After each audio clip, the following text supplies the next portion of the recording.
Hi, I'm Bradley Hehn, Senior Field Supervisor here at Baker Brothers Plumbing and Air. I'm here to talk to you today about R22. What is R22? R22 of Freon, same thing. It's the refrigerant that's inside your system. It's actually the most common refrigerant that's in HVAC systems across the Metroplex. So R22 is being phased out by the EPA. They found the chlorine inside of it to actually be damaging to the ozone. So oddly enough, the phase out for R22 began back in the 70s, but just now we're at the very end of it. We're actually getting rid of it and making it go away for good.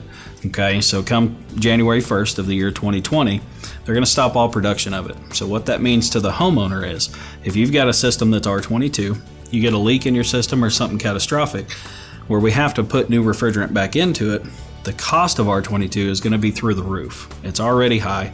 It's just getting higher. Each month it goes higher and higher and higher. So let's say you have a compressor failure or a major leak in a coil or something of that nature. Chances are you're going to be forced at that time to switch over the entire system to be able to accept the new refrigerant, the 410A, because it moves at a lot higher pressures than what the R22 does.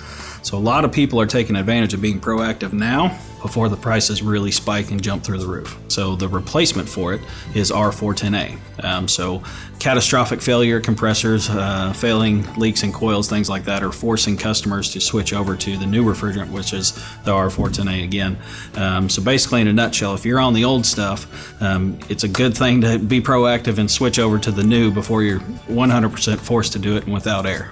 Here's the best thing to do if you've got an R22 air conditioner. Give a licensed contractor like Baker Brothers a call. Let us come out, give you a detailed health report on your system so we can make sure that you and your home are ready for the new year.